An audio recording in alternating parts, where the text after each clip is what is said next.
to do. I've always had opinions about what our government can or should be doing, but there was a time where I actually had to act on it. I had to do something about it. And so this series of videos is about the time that I ran for office, and I'm going to tell you all about it. You have permission to treat me as a hostile witness. What is your biggest personal regret surrounding the campaign that you ran? Let me tell you one thing. I really don't do a lot of regrets. What I do is I do a lot of analysis, and I do a lot of what they call post-mortem. In other words, whenever I come up short in an area, I always review the tape to see what I could have done better or what I could have done differently to make the outcome turn out a little better or turn out in my favor. So there's not a lot that I would do differently. I think I did everything that I needed to do to win. Well, I'll change that. I did everything that I could do to win. I just think it wasn't in the cards this time. I don't think that there's anything more that I could have done that would have ensured that I won the seat. Here's something I would do differently, though. The interesting thing about the race that I was in was that I was the youngest person in that race. And not only was I the youngest person in the race, I was actually competing against other people who were far more well known in the community and who were actually elders and very respected in the community. The type of person that I am and the way that I was always raised to give my elders just an immense amount of respect and deference. And that's exactly what I did in this race. I don't necessarily regret that. However, these weren't the type of elders that I was used to. The type of elders that I'm used to, elders from my church, family, and community, full of wisdom, full of support, full of advice. The elders that were in the race that we were running, completely opposite.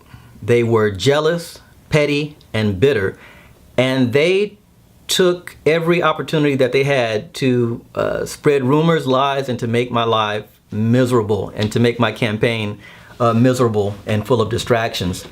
There were elders in my race that they said hundreds of things behind my back that they would never say to me in public, that they would never say to my face. And so that makes it hard to kind of combat it, because if you come at me, I can come back at you. But when you throw a rock and then turn away and I have to ask who threw that rock, it's a little hard to come back. And that's the kind of stuff, the little petty and bitter, jealous stuff that they did. For an example, there was one elder in my race who said that, well, we pulled the record and we have no record of Chris ever voting in a Compton election. Hey, if that's true, that's news to me. I've never missed an election since I've been in Compton. So I don't know where that information came from. But again, things like that tend to stick. There was another elder that said, oh, well, he speaks well, but he probably couldn't give a speech unless it was written down on a piece of paper. And they would keep saying things like that. They would tie me into other candidates who weren't even in our race, saying, well, he supports the mayor, or he supports this person, or supports that person. Each one was a complete lie and total fabrication. And, but they did that.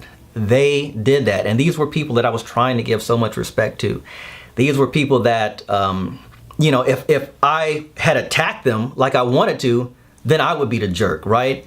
And so I really tried to give a lot of respect and a lot of deference to those elders. And if you ask if there was anything I would change, I wouldn't do that again. If I had to do it all over again, I would act far more quickly to confront, attack, and quite honestly, annihilate everyone who was in the race with me ideologically. I would annihilate them, including the elders, and I wouldn't hold back, because some elders aren't worthy of the type of respect that I gave them. Some elders aren't worthy of the deference that I gave them. And I think in my race, even though it was a clean race, or we pretended that it was a clean race, right? We never attacked each other in public, but there were a lot of private attacks. And so these are things that people didn't know about. But you try to take the high road, you try to occupy the high ground, it doesn't work. it doesn't work. And if I had to do it over again, I would take no thought at all. It wouldn't take but a second for me to confront, attack, and annihilate all of those that came against me in the race, including the elders. You wanted the truth, you got it.